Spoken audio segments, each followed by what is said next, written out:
Atomic Monsoon. Welcome to the Monsoon. All right, let's welcome everybody to the episode, or this next episode of Atomic Monsoon. Excuse me. I'm Josh. These are my co-hosts. I'm Andy. I'm Stephanie. And hey, this is your geek nerd and Gurk culture apparently for this week. Culture. Yes. Hashtag coining Gurk that culture. phrase right now. Gurk culture. But we're here to talk about all those things that you all love and we all love with a passion. And let's get down to it. What's going on this week, guys? What have we heard? What are the rumblings on the interwebs? Yo, so there was a Nintendo Direct this week. Yes. And so lots of stuff happening on the Nintendo Switch, which I'm super excited about because I shelled out a lot of money for one last year. And I was counting this morning and I only actually have 6 games for it. Okay. I have a couple more in pre-order, including Super Smash Bros. Ultimate, which is coming out in December, I want to say. I believe so. November, yeah. December. Merry Christmas to yourself. Yeah. So previously, the last big Smash Brothers Direct, they announced every character ever in a Smash Brothers game is going to be in this new one. Yeah, which made me super excited. Yeah. As well as I believe most of, if not all of the stages. Yeah. And so this week's Nintendo Direct, they announced a couple more characters and a couple more stuff about stages. There are 103 total stages to play on. Every stage also includes a Omega version, so it widens the stage to be so you can have 8 players on it. Oh, nice. As well as a Battlefield version, so it's the smaller tournament-based one where you don't have any of the stuff flying at you or the stage trying to kill you or whatever. Okay. Additionally, it's one of those days. It is. You can turn off stage hazards on the normal versions of the stages as well. Okay. So if you just want to play in the Metroid stage where Kraid is smacking the screen around, you could just play in that stage and not have to worry about some boss from some game. Yeah. Lava and Right. Or that one stage where the Pokemon are just shooting lasers at you all the time. Like, you can turn those off and play in that stage, which is a cool looking stage, but I never want to play there because I'm always dying from the stage, not because anyone ever beats me. So that's super cool. They announced a stage morph feature as well. I saw that. Right? Neat. So you can start playing on one stage, and halfway through the game, it turns into a totally different stage. Oh, that's cool. So you can start on, like, the Donkey Kong Country with the DK rap playing, and by the time you're sick of hearing the DK rap, it'll just morph into, like, Zelda's Palace. That's amazing. Speaking of the DK rap, did you see the thing that over 900 musical tracks are in the game? And every stage has got, like, 10, 20 tracks on it. Yeah. So they're like, you're very rarely going to hear the same song That's going to be a very interesting soundtrack to go and buy in stores. So it's here's the thing. Available on the game. You can't put it on a soundtrack because it would be too big for a disc. But what they're letting you do is you can have your Switch in standby mode and still listen to the soundtrack of the game. Oh, that's rad. Yeah. They actually set up, it almost looks like an iTunes kind of thing to where you can just go through and you can create playlists of the different stages. It looks really neat. Right. Like they're sorted by genre. So you can like, I just want to listen to all the Zelda songs. And you could do that. I want to listen to all the Mario songs. Or I want to listen to all the Castlevania songs. Because, holy crap, Simon Belmont is in this game. Yeah. With Richter as Richter what is the term that they started talking about, which I think Capcom's going to be furious about? It's Echo Fighter. Echo Fighter, that's what it was. So Echo Fighters are the clone fighters. So the palette swap. Right. But it's a little more than that. So it's if you go back to Smash Brothers Melee, I want to say Dr. Mario is literally Mario, but he has pills instead of fireballs. Yeah. So there's like one very slight difference. He did a few different moves too. The moves were a little bit different. Yeah. See, I think that one lists as a palette swap. Then I do like Daisy and Peach. Right. Where those are literally like they're different characters, but it's just as far as we know, Daisy's going to play identical to Peach. Yeah. Right. So I don't know if Richter will be 100% the same as Simon. The Direct did say that there will be slight differences between them. I don't know what that means, right? Because I haven't played the game. But yeah, so Simon and Richter Belmont from Castlevania both in the game, which means, and Josh, you're the right age to remember this. We've got Simon Belmont and Mega Man and Kid Icarus in the game. Yes, the Captain N. Right. So they've said there's still a few fighters left to go. I'm really hoping Captain N is one of them. That would be fantastic. Stephanie's given the glass eye look. So I played like a little bit of Super Smash Brothers. Okay. But at the same time, I also don't know every Nintendo thing out there. I know the basics. So Captain N was a cartoon show that came on in, I want to say, 1990? It sounds Was it that late? It sounds 89, 90, 91, something like that. I guess it was 89. I want to say 89. I don't know how they licensed all of this, but they got Capcom's Mega Man, Konami's Simon Belmont, Nintendo's Kid Icarus, and they invented a kid named Kevin Keane who was the best video game player in the world, and he got sucked into his Nintendo. That's to cool. help save the world from to help save Videoland from Mother Brain, the boss of Metroid. Oh, I know exactly what you're talking about. It was one of those terribly awesome shows of the 80s that it was terrible. It was because terrible. it was so terrible. Was it terrible because awesome. it was like the animation was like terrifying? Oh, everything was terrifying. The animation was Okay. terrifying. The storylines were absolutely just ludicrous. Like, Right, it just, right. I think I've actually had nightmares of that villain, and I've only seen pictures and a little bit of video from her from like Watch Mojo videos on YouTube. Excellent. She kind of looked like, if you're familiar with Doctor Who, kind of looked like Cassandra, the skin woman from like the God. first Christopher Eccleston season exactly of what Doctor you're Who. talking Yeah. Also, she was voiced by Audrey Moisturize II me. from Little Shop of Horrors. Yes. Which I did not know that. Yeah, which is even better. And so, sounded exactly the same. Yeah, wasn't even trying to hide it. No, it was the same voice. That's amazing. So Captain N, I mean, the N obviously stood for Nintendo, right? Yeah. And the N team, and it was all the best Nintendo mascots that weren't Mario and Kid Icarus for some reason. Yeah. And he had a belt buckle that was the Nintendo controller that he would get power-ups from, like he could jump super high or run super that's fast. cool. Right. And Or then he he could- had his zapper. The Yeah, zapper. he had the Nintendo Zapper, and he could pause. Like he Yeah. could just pause the world around him, and he could move around while everyone else is frozen. Oh, that's cool. So Move obstacles by pushing the directional pad. Like, Right. Oh, this rock's in our way. Well, I can take care of that. yeah, I wish I had that kind of power. right. Right. So I mean, there's no confirmation that he's going to be in Smash Brothers Ultimate, and honestly, all things considered, it's a Deke property, so Deke probably owns that character, so probably I could not see going to them happen. maybe doing like a Smash trophy Right. or maybe like an If assist there's trophy. That'd be cool. Something, right? Because you've got the whole N team in there now Yeah. with Simon, and it would just be fantastic if you could do a team battle and then you got all of the N team against And then all the if bosses. they did the color swap so you can get the green Mega Man in there, that'd Yeah. be great. I mean, Yeah. they're not going to let him have that horrible voice they have in the cartoon. Hey. that mega voice that smoked 17 packs a day. Yeah. So in addition to that, King K. Rool or Captain K. Yeah. Rool from I Donkey think Kong it's just Country. King Cruel. Well, there's a period in there. Yeah, I think it's one of those like. Yeah. It's kind of like the white Wild E coyote. It's It's really a- K. Rule, but it's King Cruel. Right. Right. So yeah, Captain King K. Rool was announced. Dark Samus from the Metroid Prime Yeah. games was announced. Crom from Fire Emblem, who I'm not super familiar with, but apparently will be Robin's Echo Fighter. Yes. Who was another Fire Emblem character. Right, right. And I think Robin was introduced in the last game. Yeah, they're from Geek stuff. They're from the same Fire Emblem game. Okay. So Okay. that I don't- it's kind of Yeah, Fire Emblem's one of my Nintendo blind spots, so I Yeah. don't know those characters super well.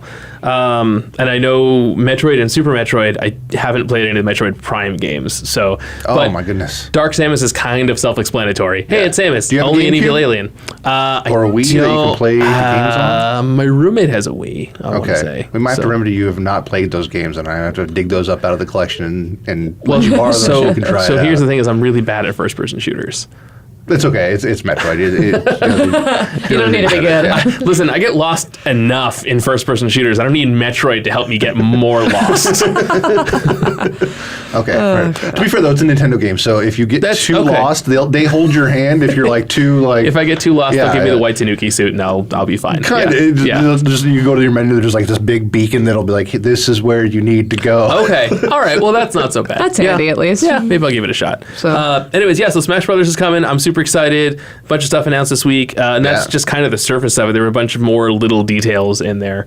Yeah, the Smash Bros. Stuff looks amazing. I can't wait for that. If I hadn't pre-ordered the game already, I would have by now. Yeah, I'm waiting to see because I haven't seen an official like when you can pre-order it yet. But they did put out they're going to putting out a Smash Brothers edition of the Switch. Yes. that's going to come with the new GameCube controller, but it's still a GameCube controller, but Right. it's a Switch controller and Right. the adapter to plug it in, so you can also plug other GameCube controllers into your Switch as well. Copy the game, obviously, then a special version of the actual yeah. Switch itself. Yeah, my brother so. was telling me about that, and he's excited because he doesn't have a Switch yet, Yeah, so me he was either, so he was that's waiting why for the I'm- bundle. Yeah, yeah. I'm waiting for a neat bundle like that. Just kind of waiting for something that I could because Right. I mean, I would almost go for it like that. Just have the old GameCube controller in my hand again. Right. yeah, oh, that's the most comfortable. I loved that controller. It was a well-designed controller. Unfortunately, a lot of companies used it very poorly. Yes. Right? It's very comfortable in your hand, but for some reason, I don't know, like Capcom, for some reason, the Mega Man Anniversary Collection swapped the A and B buttons,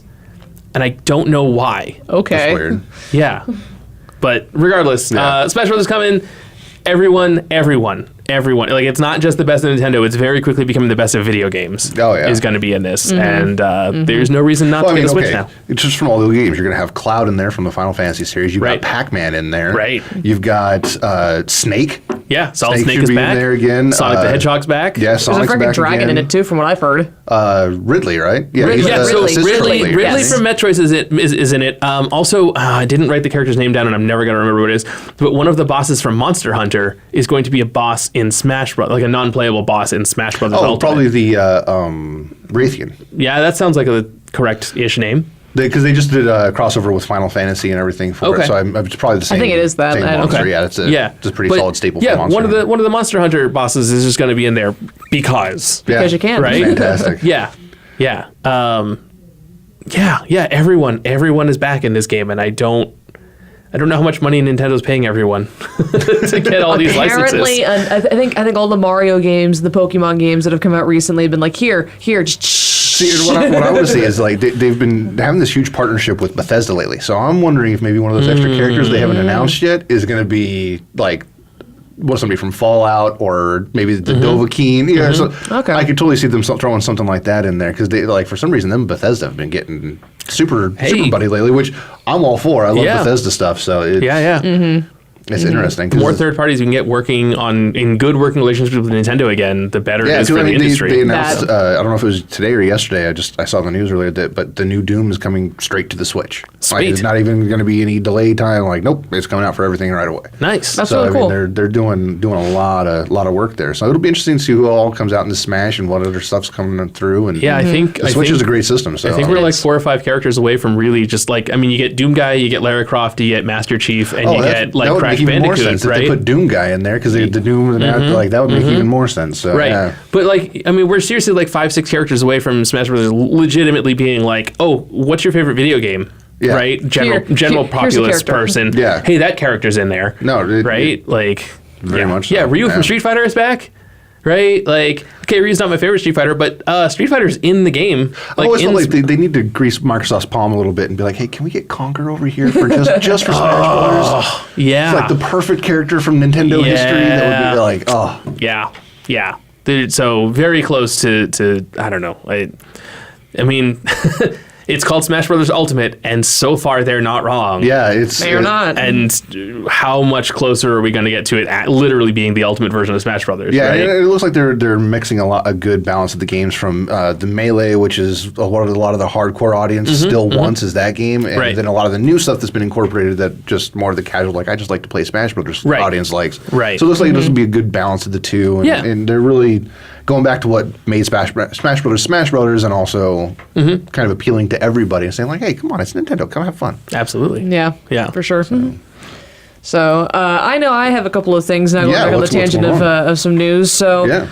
I saw this, I want to say it was early this week on Facebook. What it was apparently Cartoon Network has announced that they're bringing back Courage the Cowardly Dog. Oh, lovely. There's a thing, though. Oh, no? Oh, what's the thing? The animation style's different. Oh, no. Are they doing it the Cal Arts? A little bit, yeah. Oh, no. And that's the thing. That's the thing. I'm a little bummed out because, like, I never was a big fan of Courage the Cowardly Dog, mainly just because it scared the living shit out of me as a child.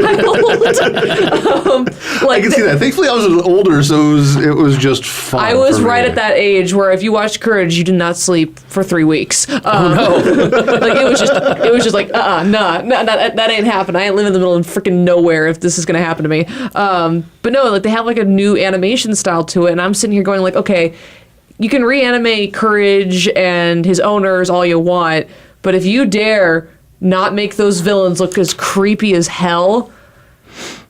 that show's going to be a flop. See, and one of the things that I loved about Courage was it was so different from everything else. It was. It was so just weird. The animation was so much different. Like it was a different animal. It was. And It really was. Kind of saddens me because I keep getting excited for they're going to bring this back. Oh, but it looks exactly like Chowder. Oh, they're going to bring this back. Nope, it still looks exactly like Chowder. Okay, first of all, just Chowder just looks like actual bowl of chowder. Yeah. But I mean, it was like that show was fun and it was new and it was unique and it was its own thing. It's making me sad that everything looks like that now. Like that is an art style and it's just like the times are changing for sure. So that was one. Yeah. That was one thing I saw. The other thing I saw was last Sunday, August 5th. Apparently, the Curiosity rover, was it? Oh, yeah. Yeah, it was his birthday, and apparently every year on his birthday, he sings to himself. Happy birthday to him. Yeah, it was the saddest thing I've ever seen. It's like, I was oh like, my I've God. never felt so sad for a little Isolated robot. on Mars and this little AI is singing happy birthday. Yeah. I'm like, oh. So if you're out there, sing happy birthday to him, even though it's very, almost a week later. If anything's going to make the Borgs, there it is. There it is, right there. Yeah. And I Hey, guess- speaking of Borgs, And segue. yeah, segue. And I guess the last thing is that this is more personal kind of toward me and really anyone out there who's from this world. But this weekend, from yesterday really, all the way through to tomorrow, is the Drum Corps International World Championships. So that's a big deal in the marching band world. Okay. It's the marching band, color guard, drumline world. Okay. Their world championships, is this weekend. They just had prelims last night. They have semis tonight, and then tomorrow is the finals. So for any of you out there that are listening, I wish you the best of luck. And if you're hearing this afterward, well, congrats. I hope you did well. So, rooting for you. Oh yeah, hopefully those kids all have a great time doing that competition. Oh, it's a lot of fun, and I think those guys work harder than really anybody in anything. I believe it. I believe that just from the competitions I have seen of that kind of stuff, they're pretty intense. So I have seen kids that I have marched with in high school leave, the end of one school year, maybe a little on the rounder side, very pale skin, come back, like the third week of August, 7 shades darker, and like with a 6-pack. And I'm like, how did you do that in the summer? carrying around a drum kit. yeah. Pretty much. It turns out carrying an extra 30 pounds around all summer. It's good work, right? Yeah, right. Who knew? It's standing in the direct heat and just dying. Yeah.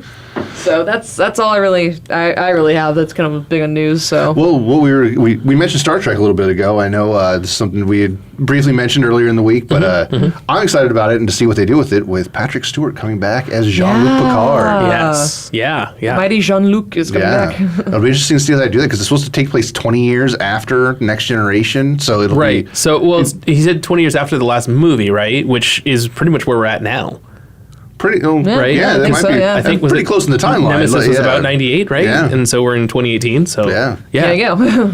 So it'll be interesting to see what happens. Like, is he still going to be Captain Jean-Luc? Will he be Admiral Jean-Luc? Will he be just Jean-Luc? Like, Yeah. Will he bring back Will Wheaton with him? I have to say with the emphasis on the H. Sorry, Wheaton. Wheaton.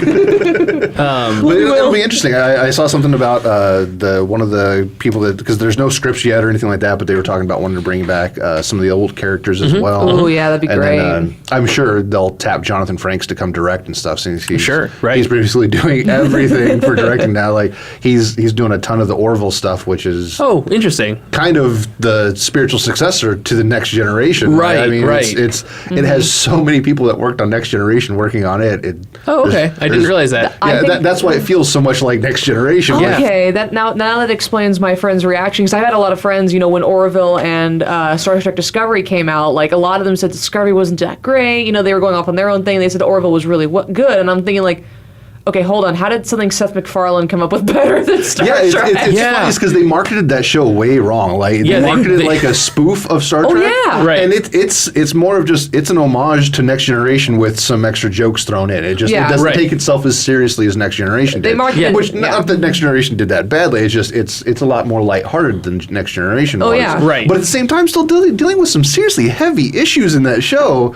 And it's interesting because they take the Next Generation approach where we're not telling you what the right thing or the wrong thing is here. We're just showing you what happens in this situation we're in. Yeah, Right. Because for they sure. had a very interesting episode where one of the alien species, like all their species are male, and then they have a female child, and like the conflict is like, do we change the gender? Do we not? And the arguments for and against it, and just it was a really, really profound show. And it didn't really preach any way to either side of the argument. And it just really, really well done. And they've had several other shows like that have dealt with relationships and racism and just all kinds of stuff. And they've done it really well, like Next Generation would. It's really bizarre because it truly is the successor to Next Generation. Oh, for sure. It's amazing. It's very, because it was absolutely promoted as like, hey, it's the new Seth MacFarlane show. So if you like Family Guy and you like American Dad and you like the Cleveland Show and you like whatever else he's done, like, and I was just like, and I was just like, well, I mean, they're okay, but they're not really my cup of tea. Yeah, and I wasn't like, I don't know. And then I happened to watch the first episode on Hulu when it popped up on there, and I was like, oh my God, this is fantastic. Yeah, when my previous job, I was working at a comic book store, and we just, we'd have sci-fi stuff running all the time. So like I've seen a bunch of episodes of a whole bunch of shows that I can't even tell you what they are. But like there was one day we were watching, Orville was on. It was kind of slower, and it was that episode about the gender swapping babies or whatever. And I was like, wait, how does this show exist? What happened? Like this is a real Star Trek show. Like, all right, Seth MacFarlane's over there making a little bit of toilet humor, and all right, that'll bring in the casuals, but like that's fine, right? Like that'll just grow the audience, and and it's a nice little change because you're sitting there, you're like, oh man, this is a heavy topic, and then you get that little bit of levity in there, right before commercial. It's like, okay, that makes me feel a little bit better before I go watch, these commercials. I'm not going to be crying for the next minute and 30 seconds. But that episode is absolutely the one that got me, and I was like, all right, cool. I need to start paying more attention to this show, and unfortunately, I haven't watched it since. But like, I plan to. Right? Yeah, and they've done other like really topical conversations. Like they did one about social media, kind of a planet that you go to, and everything is determined by how many likes you get, and if you don't have enough likes, you basically get the death penalty. Kind of so like. So the Meow Meow Beans episode of Community. Kind of, but on an actual like planetary scale, where they're actually like one of their people are going to get put to death. And boy. No, it wasn't put to death. It was you get your mind. You basically they lobotomize you. Was what it was. Oh, you're more or less lobotomized and note left to self: do rot. not live on that planet. Yeah. So it was really like it was an interesting one of those like self-reflective like episodes for a lot of people. I think so. It was it's a great show. Sure. And like I said, they've got a lot of the people that wrote for the first Next Generation are writing for Orville. A lot of the directors and cast members are directing for Orville, and a lot of the cast members have come back from Next Generation and guest starred on some fantastic. of Orville too. So it's just. I'm definitely going to need to watch more of that. Yeah, so it's interesting to see what they've done, and it'll be interesting to see what they do with this Next Generation one now as well, because there's such a crossover there with Orville and a lot of other Seth MacFarlane shows as far as Star Trek goes. So because he has the cast for Next Generation on everything. But this is an interesting situation, right? Because Patrick Stewart never said he was necessarily coming back to Star Trek as Jean-Luc Picard. He just said he was coming back as Jean-Luc Picard. No, it's actually going to be they did say it's a Star Trek series. Yes, okay. It's a new television Star Trek series that takes place 20 years after. I thought they said Next Generation, but they might be concluding the movies there. Yeah. Who knows? Well, I'm sure we'll get more details as time comes on. After something, whatever he lasted with, it was Star Trek. Right. Yeah. So. And he had just kind of it'll said. be interesting to like, are they going to? Is this going to be the Abrams universe, or is this going to be the original Star Trek timeline? Like, what are they doing here? Is this Jean-Luc Picard in a completely different timeline? Like, that could be really, because the Jean-Luc Picard we knew was formed by the fact that he grew up during war against the Klingons and everything else. That's why he's such a drastic, different character than Kirk was. Right. And so it'll be really weird, interesting to see. Like, is this going to be like what happened to Jean-Luc Picard without having that conflict be the main part that's forming the Federation? It could be a really interesting show, or just as interesting if they just continue off in Next Generation. I'd be happy to see what's happening in that universe 20 years later. Yeah, it'd be interesting to see what they do like with Data. Like Brett Spinner looks how did older. How did Brent Spiner age all of a sudden? Sorry, yeah. And so it'll be interesting to see how that goes, and I can't wait to see Geordi again. It's going to be fun seeing a lot of those old characters and see what happens. So it's interesting because I a few years ago there was some scuffle going around that apparently Michael Dorn was interested in doing a Captain Worf show. Interesting. Yeah, so just, in Star Trek, but the captain of the Enterprise would be Worf. So it would be interesting to see if they could incorporate any of that into this new series as well. Yeah. Right? And also as well, because what was it, the final episode of Next Generation, there was that when Picard was leaping back and forth through time and everything, and they show like Riker a commanding Enterprise. They show 20 what happens years in the future. Right, and he's like right. warp factor 14 and like blowing stuff out of the sky. Right. It's just like, whoa, okay. And then if I remember correctly, Picard and Beverly Crusher got together at the end of that, right? They were getting married or about to get married. Yeah, it's been a long time since 1993. It's been a minute since I watched those. But, You gotta say, 1993 was 25 years ago for yeah, me. there's another so. character it'll be interesting to see they reincorporate if they bring Beverly Crusher back in. 'Cause Right. I know she doesn't really act anymore. So, Right. yeah, just it'd be interesting to see if they'll get old Gates McFadden in there. Yeah, and yeah. Well, so yeah, it'll be really interesting. Yeah, for sure. For sure. So I'm really looking forward to it. That was one of the announcements I heard this week. I was like, heck yeah, I can't wait to see. Plus, it's Patrick Stewart. Everything he does is golden. So, Right. yeah, it's going to be Right. kind of hard for them to screw up too much. And, you know, with you listing off, you know, the Star Trek, announcing that Patrick Stewart is coming back to play his old character, it makes me keep thinking back, even though it's been a couple weeks now since they've said this, but they announced the cast for Episode 9 of Star Wars. And they said said that they were bringing back Carrie Fisher, even though she's already long passed, with old footage from Episode 7. At the same time, Billy D. Williams has been confirmed to come back as Lando. Yeah, yeah. So Yeah. I'm excited to see that. Little too late for my taste, but I'm excited to see that they're at least going like, oh yeah, hey, what about this guy that, you know... Hey, remember the one cast member we didn't bring back? I'm not going to go on my rant about Lando not being in the last movie, so... Hey, it's understandable. Plus, the last movie happened like, 5 minutes, maybe an hour after Episode 7? So, if Lando's going to learn in that time, I don't know if Lando would have heard the call for help in time, so... I don't know, man. I don't know. We never know. All those Force users around and nobody, like, dialed up Lando on the old Force phone? Like, come on now. The Force phone. Chewie didn't have a button to go, hey, Lando in the Falcon? I don't believe that for a second. Oh, come on. He didn't hit L3 and say, hey, L3, call your old master? Yeah, Does Lando speak Wookiee, though? Oh, yeah. I have no idea. Right, because if Chewie picks up the phone No, and just... right? Is he remember, gonna... in Empire, when he's strangling Lando, doesn't he respond to... We have to save Han. To Chewie and to Leia? Doesn't he respond to both? I can't remember. It's been a while since I watched that too. He's getting choked and he's like talking to, and then Leia talks to him. So I don't know. I know that scene is set in such a way that you can't tell if Leia's answering Chewie or if Lando's understanding Chewie or if it's just kind of all the above.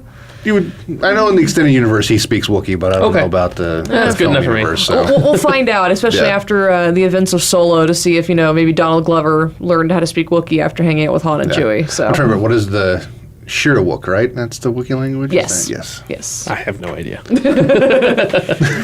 to the Star Wars nerds for knowledge. Yeah. So.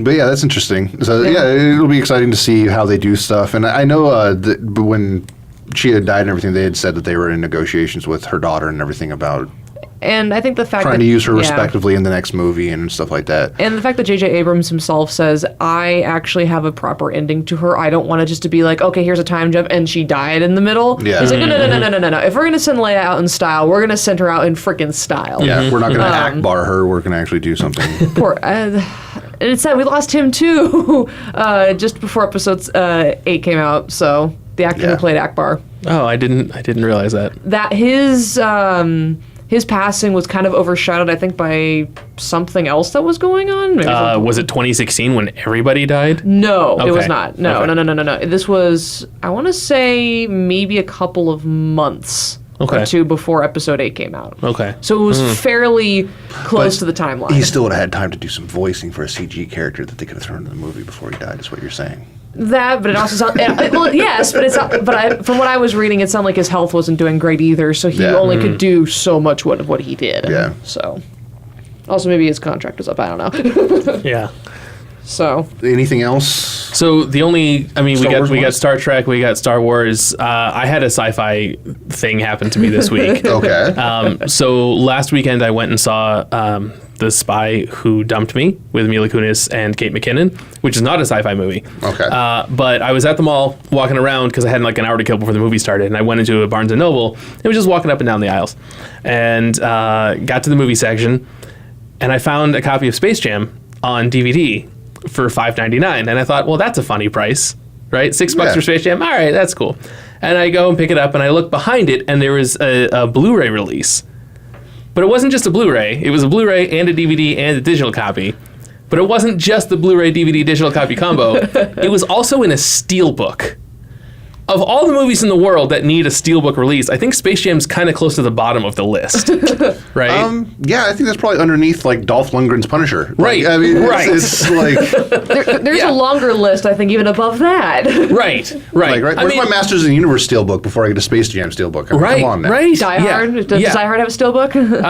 I mean, probably, but if it Probably. doesn't, It's it Die Hard. should. Several like It's I Die know there's like Hard. box sets and all kinds of crazy Yeah. stuff for Die Hard. So. And don't get me wrong. I mean, I Bruce Willis. like. There's gonna be a I Steelbook. like Space Jam, right? Don't get me wrong, but like, I don't know that it needs a Steelbook release. So I go and see the movie, right? And I'm getting out of the movie, and I'm like, all right, I still have a little bit of time to kill before the bus comes, and Barnes & Noble's right by the bus stop anyways. So let me swing back in, and I walk past, and it's still there. And I was like, you know what? Screw it. This is going to be a funny story. Was it $5.99 too? No. Oh, okay. It was $20. Don't you wish? I would say like if it was $5.99, then that's If it was steal. $5.99, I would have bought it as soon as I saw it. I was Yeah. like, $5.99 for the DVD or for the Steelbook? Like, yeah. Go for the Steelbook. But no, I paid the full $20 for the Steelbook or whatever, just so I could have the story for this show. Okay, well that's fair. That's fair. Also, it's really funny because why? Of all the movies that I have so many copies of Terminator 2, and I don't own any of them in Steelbook.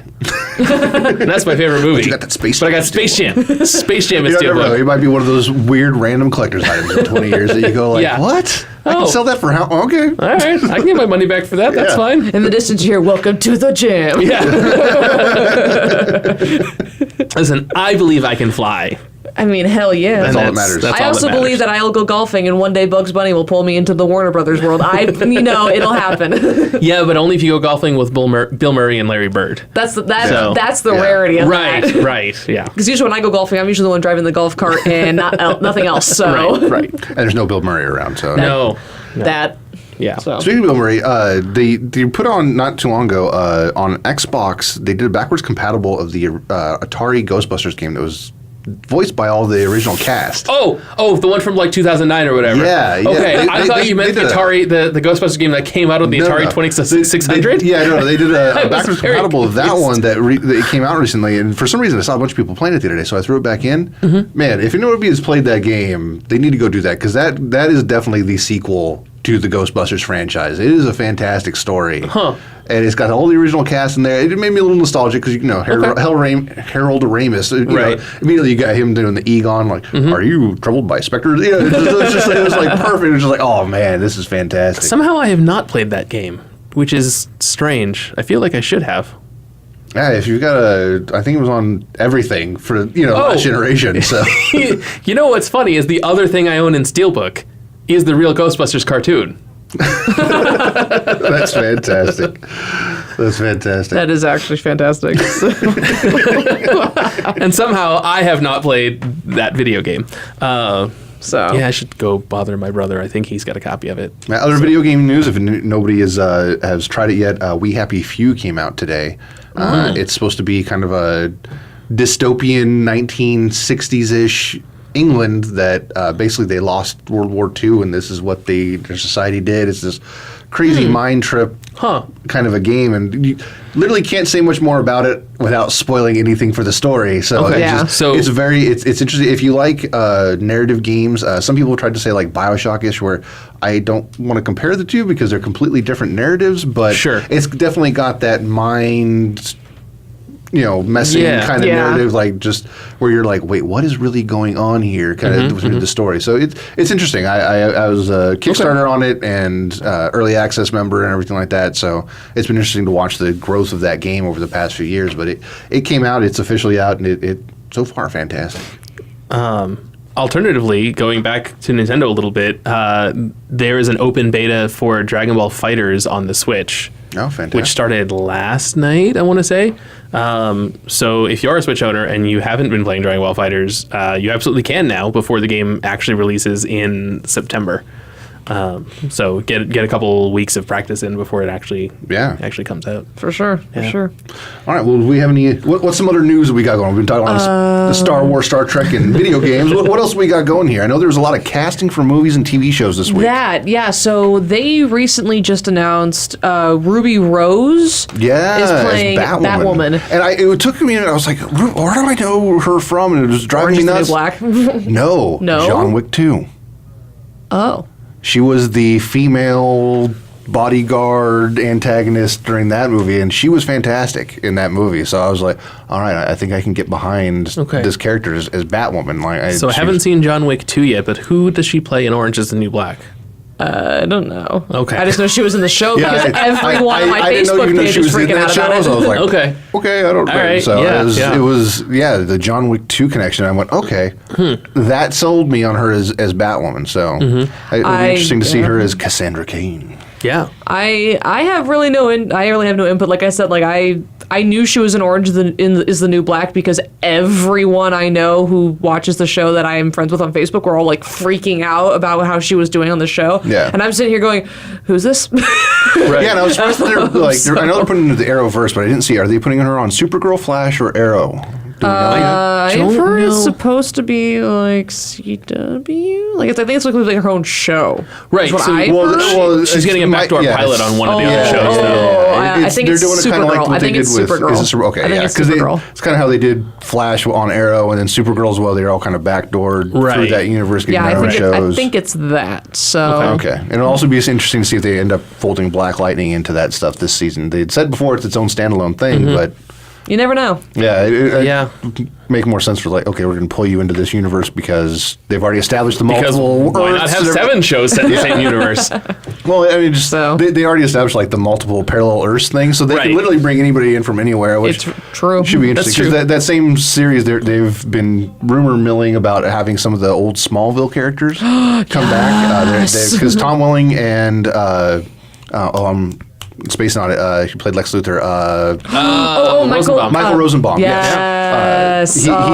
They've both expressed interest in coming back to reprise roles as the characters. I 1,000% support this. The two of them have been trying to get an animated thing going, and then the actual creators for the shows and other people have been trying to get some follow through and trying to get them to come back and do some kind of like parallel Earths, kind of thing, which would be really interesting to do, which would make sense for the WB to be like, hey, all of the DC stuff is really canon because everything is its own universe. Because it's all multiple universes, multiple Earths, which is, DC set that up. DC's had that for 75 years ago. Yeah, decades. So, and it also gives more flexibility with the show creators. I actually was listening to a podcast the other day with one of the guys who's a writer on Supergirl. Okay. And since they've developed that parallel Earths thing, it's opened up to where like now they can start using a lot of the villains that they couldn't use before and other characters that they were like, no, because this is going to be in the movies and this and that. Because that was part of the thing that hurt Arrow was when they had a fantastic Suicide Squad storyline during season 2, and they had to squash everything in season 3 and get rid of a bunch of stuff because the movie was coming out. They didn't want to confuse the audiences. Exactly, and that screwed over that show, and the movie ended up not being that great, and everybody's like, and you had a fantastic Suicide Squad on this show that you guys have gotten rid of now. So it's opened up a lot of sorts where they don't have to be bound by those constraints anymore. Right, for sure. And it also gets to where they're able to pull out some characters out of the, ether, like Ralph Dibny in Arrow, which is fantastic. In Flash, which I loved because the elongated man. Right. Who doesn't like that guy? But most people. It's a bit of a stretch for me. No, come on now. That was a good one. I get one a day.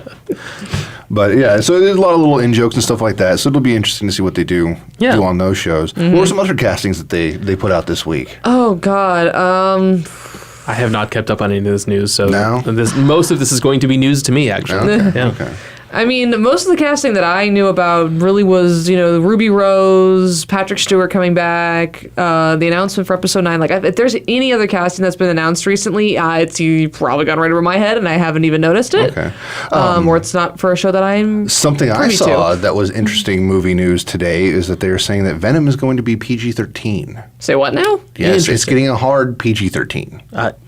Is that a phrase? That's what the article literally said. It's getting a hard PG-13. They will be not budging from that. They're going to be editing it, doing whatever they can to make it that PG-13. So they get one F word. I think is weird because of the success of Logan and Deadpool. Venom is he eats brains in people's faces when he gets upset at them. Why would you PG-13? It's got to be to try to put it into the spider. It's got to be because there's a bunch of jerks like me who are like, I don't really want to see this movie, and they said, oh crap, well we better get the teens in there.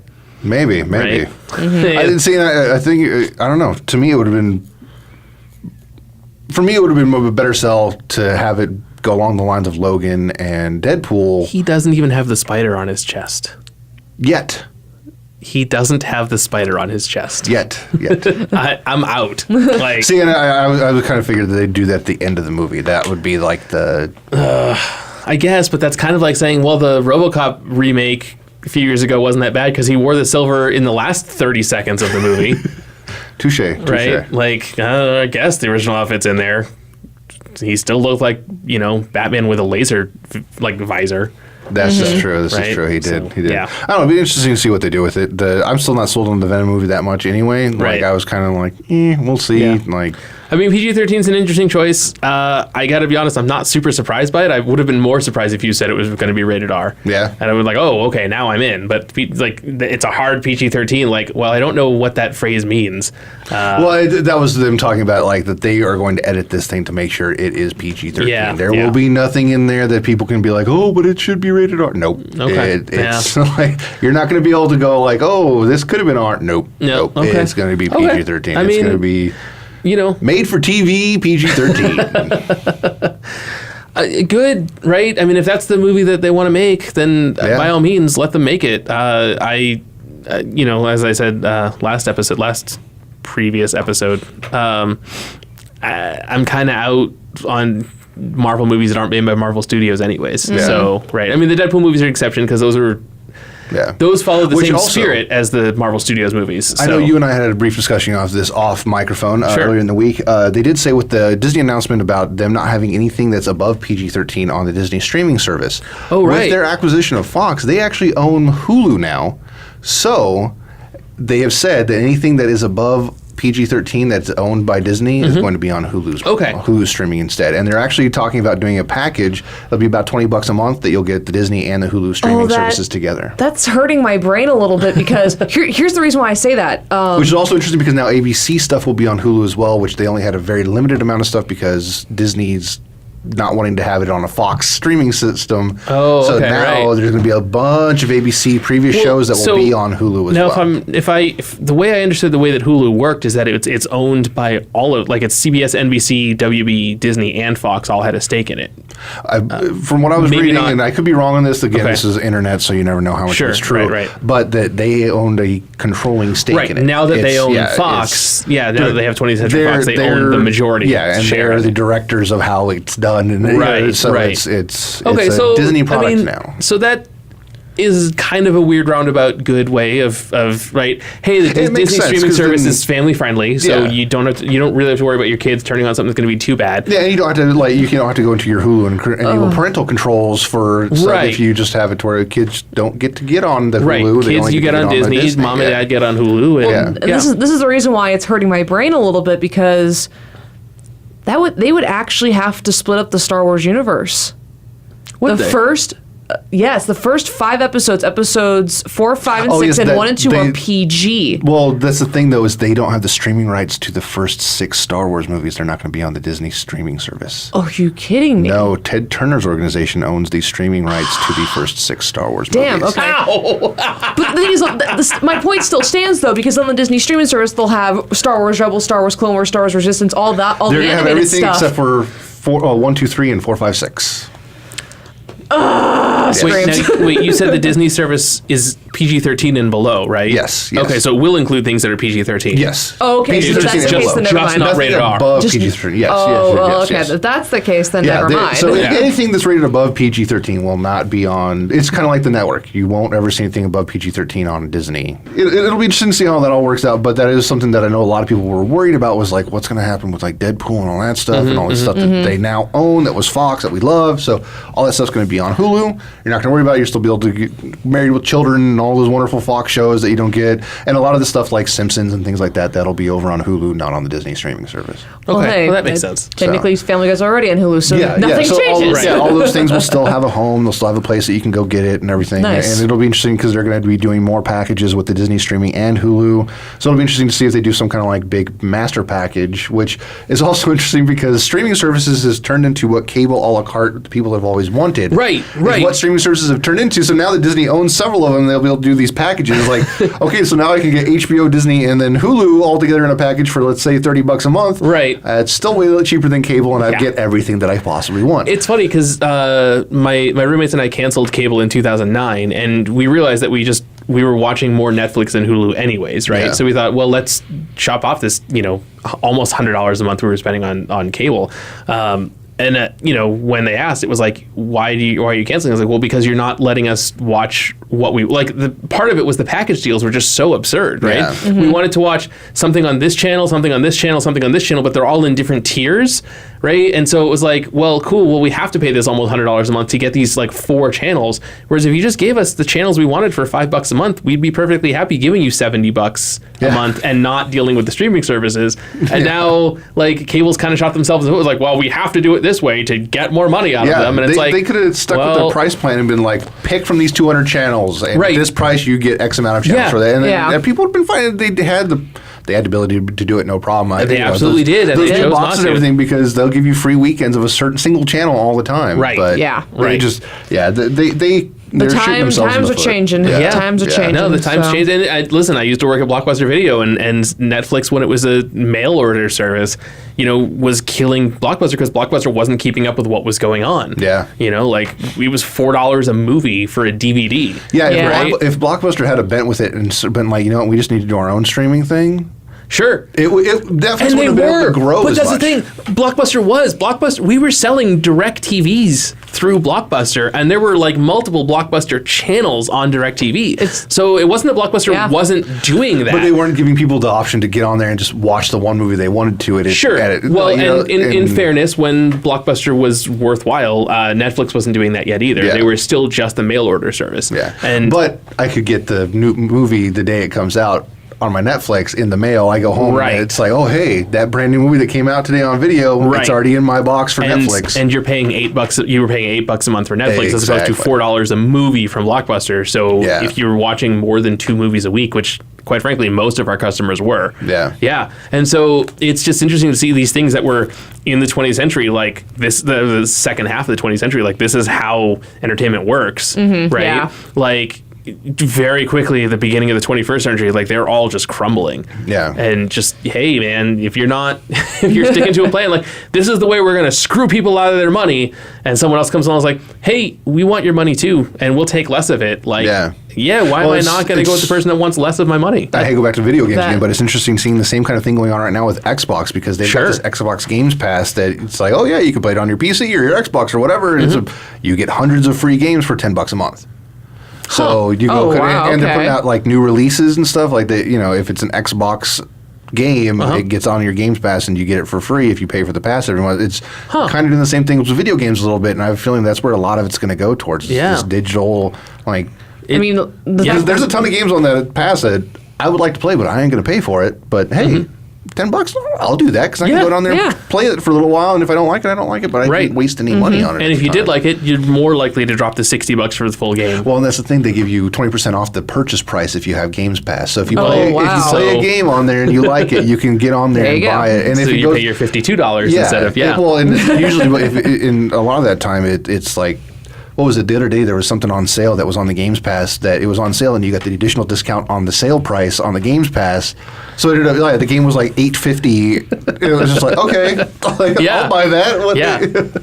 So it's even the same thing with like movies and the fact like when you buy Blu-ray, you not only do you get like the Blu-ray, but you also get the DVD for those that still have a DVD player, and you get the digital copy that you can put on your computer, your phone, whatever. And I'm sitting here going like, I still love going out and just buying DVDs and movies, like physically buying them. It's the same thing as like buying like a physical I don't think book. you're ever not going to have that physical market. There's always going to be people that want that. Yeah. But there's also, I think, not want to say a bigger number of people, but there's a large number of people that just want the digital. They want it then, they want it now. They they don't want to deal with having to go to the store and pick up a copy or worrying about things being there or not. They want to copy the game. Well, and or movie or whatever. Yeah, for me, I like having the option, right? I like buying the physical thing and getting a digital code with it.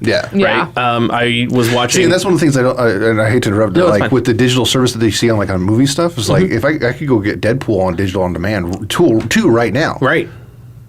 but I got to wait a few days to get the physical copy. That's Right. also going to come with that digital copy too. Right. So it's Right. like, ugh. Yeah, Sorry, but you were saying. I oh yeah, apologize. no. So like, to continue the Space Jam story, right? Like I bought Space Jam. I haven't actually watched the the Blu-ray or the DVD, and it works for me because depending on what TV in the house we have set up, there's either a Blu-ray or a DVD player, but not necessarily both. Okay. Right. So whatever room we're in, it's like cool. We can still watch any movie if we have Yeah. both copies, which is why I buy the dual packs when I can. Yeah. That's handy. I noticed that with Right. because I noticed that with my room and everything. Because like my bedroom at home, you know, I have my PS2 in there, so that's kind of my method of watching, you know, DVDs and everything like that. But I know that I have a little Blu-ray player that I have to plug into my laptop because my laptop doesn't have a CD port. Right. But it plays both Blu-ray and DVD, so I can use that to say if I go on a trip or something and I, you know, want to watch a movie, I can bring just the box and use one of the discs in there. So Yeah. Right. So I haven't used either of the physical medias for Space Jam, but I have watched the movie because I put it on my Movies Anywhere app and I was watching it on my phone while I was riding the bus. Oh, there you so go. So there right. you go. So hey, I paid for this movie and I was like, well, I'm not going to not watch it this week, right? I'm gonna just kind of quickly tangent off this. So I was Sure. doing a little digging to see what else is kind of going on in our nerdy world, and I discovered something that was just released today. What is this? Gal Gadot has been confirmed for Wreck-It Ralph 2. Yes, she's playing one of the characters on there. She put it on her Interesting. Twitter earlier today. Yeah. She's playing a race car driver, apparently. Okay. So I'm guessing it's not like the whatever Candy Crush type of. No, the picture that they Racing. put on there. Sugar Rush. Sugar Rush, Yeah. thank you. No, the picture they put on there, it definitely looked like a more adult character. Huh. Okay. Yeah, so it almost kind of looks like a little bit like Jane Lynch's character, how it looks like it's coming from a much older type of game, Yeah. and not really a game that's meant for kids. But also at the same time, he technically is he's wrecking the internet, so this could honestly just be like a YouTube video for all we know. Yeah. We don't know. 'Cause, Yeah. I mean, there's a whole "Oh My Disney" moment in the Wreck-It Ralph trailer that is just like, here, we're gonna break all our fourth walls that we Yeah. have. Yeah. Yeah, it'll be, I Racer. look forward to the movie. I want to see the Wreck-It Ralph. I liked the first one. It was fun. I like Yeah. that they got so many random video game characters in there. Like Nintendo was yeah. okay with it. Like, Right. yeah, throw Bowser in there. We don't care. Sure. Yeah, who's usually like very hands off of anything to do with Hollywood with their stuff. So that was, They the must have Super read Mario the- Brothers movie. They Yeah. must have read the script. They learned and- their lesson. They must have read the script and realized, like, oh, I see what you're doing with this. It's not like you're legitimately putting these characters in there only to rip them into shreds and set them Right. on fire. Yeah. They went like, okay, you're actually being respectful to our character. You That- can go ahead and use it. Yeah. And I like that, That.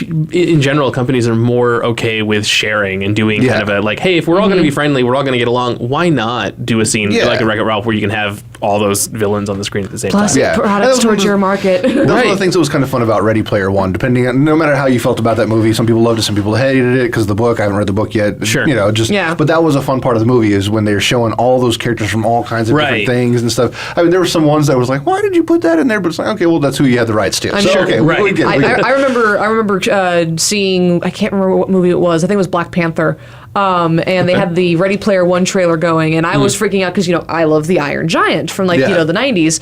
My two friends sitting next to me, I turned to them after the trailer was over and I said, you guys need to change your pants because they saw the Halo guys running across the screen. And they're both two big Halo buffs. So I'm like, are you guys okay? And they're like, no. And I'm like, the movie hasn't even begun yet. And Yeah. So But yeah. which also saw today that they have started writing the script for the sequel to Ready Player One. It has been greenlit. Ready Oh. Player 2. I guess. Sorry, I had I don't to. know what else you would call that. Yeah, I had don't know. to. Somebody new is trying to take over the. I can't remember what it's VR called. world. The Matrix. Yeah. When in doubt, it's always the Matrix. Playground or whatever. I don't remember what it was called. Oasis. The Oasis. there you go. That's what it was. Yes. I got to be honest. I haven't seen Ready Player One. To me, looked like a market, like somebody did a bunch of test marketing. It was like, okay, what exactly is Andy gonna want to see in a movie? And then I saw the trailer. I was like, yeah, that's too directly aimed at me and my age group. Like, I don't know about this one. It was very heavy in the 80s nostalgia. Yeah. Very heavy. Yeah. The DeLorean didn't sell it for you. No. I mean, You should watch it. If you've read the books, I would say maybe not, because I have a couple people that I've talked to that read the books really didn't like the movie. yeah, I have not read the book. So maybe watch the movie, then read the book. Sure. Right. So- Well, that's usually the better order to do. sure. But I enjoyed it for what it was. I thought it was a fun movie. Like, it wasn't the best movie ever made. It wasn't the worst movie ever made. There were things that I liked, things I didn't like. It was fun though. I sat down with a friend of mine. We had some popcorn and watched it and laughed a few times, and There at you the go. end. That's At all the you end, I need. went, that was fun. I liked it. So I'll tell you what, That's all you need. if I can find the Blu-ray DVD digital steelbook release, there you go. It's Give it a couple Spielberg years. movies, so there will be 3 of them. hey, Give it a couple of years. So Yeah, I'm trying to think if there's anything else that I saw pop up this week that might be of note that we should talk about before we get out of here. It's about that time. Actually, I just think it's something. They did put out, and I know it, me being a DC guy, so this Sure, is on my mind. right. They did announce that Aquaman is not going to have anybody from the Justice League or any of the other DC really? movies appear in it. Okay. So it is its own standalone movie. Nice. It does take place after Justice League. Sure. But they're not bringing in anybody. But in the same thing, they didn't say that about Shazam. They were talking about both of those movies at the same time. So that gets my hopes up a little bit, and some other people's that maybe we're going to have a little Henry Cavill make an appearance at the end or somewhere in that there. would certainly make a lot of sense. And especially for that character, it would make perfect sense. And there has been some speculation that maybe he'll show up as Clark Kent as a kind of a mentor figure a little bit for Billy, because that's a big part of the re-release after the New 52 and stuff. So. Right. Yeah. And I think it's good that they're letting the DC movies be a little more standalone. While still taking place in the same universe, they can be their own movies. Yeah. Right. And just part of a larger world. And listen, if Marvel just set the template, you make the movies and have them mention something, but don't force well, we made Batman vs Superman, so we have to put Wonder Woman in it, right? Which I still love that scene in that movie. Right, I mean, that's still the best part of that movie. Music hits, right? I'm sorry, that was one of the best moments in cinema for me. That is actually my ringtone when people call me. It is actually the Wonder Woman theme, and it's great when it connects with my Bluetooth in my car, because suddenly I hear and I'm just like, now I want to drive and I don't want to answer the phone. I will say, I never screamed F yeah in a theater before until that moment. So it just, I remember looking back and what the hell? Just super excited at that point. I was every found boy moment from when I was a little kid. Yes! So it was great. Yeah, for sure. I get that. I get that for sure. So I'm pretty sure every comic book reference in the Teen Titans Go to the Movies film got me to scream F yeah, at least internally. Probably. That's what I'm holding back until I'm at home so that I don't ruin the movie for everybody else, because I'm sure I'm going to be screaming and yelling at the screen the whole time about things I love and things I hate that they reference from DC Universe, because I've already seen screenshots of oh my god, they're talking about that character. Nope, I gotta wait. You're not going to hate anything in that movie. Oh, I doubt all. Well, I mean, unless you hate Teen Titans Go. No, I like Teen Titans. Okay. Are you kidding me? The episode with the song the Booty Scooty? No, the one where they go they all have the crazy outfits, and it's Cyborg. He gets obsessed with the song. Crap! I've made it's a fantastic song, and I can't think of the name. The Night Begins to Shine. Yes, The Night Begins to Shine. Yeah, those episodes, tears laughing at those episodes. Those were so funny. The world that they transport into in that episode is literally where my brain resides 90% of the time, which is why Ready Player One was too directly aimed at me. Right? You're just in a constant lawnmower man. I look at the world and I see the ground as a neon grid, and there's some synthwave playing, right? And everyone's got blue hair and mohawks, and you're constantly haunted by the image of. I just had a brain fart on him now. Max Headroom. Yes. Okay. If you could combine Max Headroom and Mad Max, that's kind of how my brain works all the time, right? And so Ready Player One is just this is what Andy will like. I don't know if I will. It might be too much. Or I'll just become obsessed with that movie and want to live in that world, and then I'll be sad that I can't. Aww. Like all the people that were obsessed with living in Pandora after Avatar, right? Go to Animal Kingdom. That's why that movie made $17 billion, is because people were like, I want to live in that world instead. I want unobtainium. Yeah. There's a reason. There's a reason why when they opened up Pandora in Disney World last year, and I went to go and check out the rides that they had, I fell in love with their ride Flight of Passage, because it actually makes you feel like you're legitimately riding a banshee. It's breathing against your thighs as this thing is going in this 3D, kind of optical type thing where it feels so damn real that I understand why that line was a 6-hour wait. Jeez. How full was the rest of Animal Kingdom? It was pretty decently full. Okay. I just know the last day that we went, we wanted to go ride it again, and it was empty. And this is at Park Open, because everybody was over in Pandora. Right. And the line actually, so there's an actual pathway that stretches from one end of Pandora to another part of Animal Kingdom on both sides. And this end stretched, and literally the line started at the top of the queue where you can get on the ride, all the way down the queue line, all the way through Pandora, and all the way to Asia. Not Asia, Africa. Sorry, Asia's where you can find the Expedition Everest ride. It's just funnier if it's actually Asia, the continent. It's stretches to another planet. Yeah. All right, guys. Well, we're out of time for the day, so I think we're going to have to wrap this up now. It's been fun as always. I look forward to next week when we get to geek out a little bit more together. Yeah. For sure, But, Until then, I'm Josh, and I'm going to go find a ride that breathes between my thighs. I'm Andy, and I'm going to pump up the jam. I'm Stephanie, and Shazam! See you guys next week. See ya.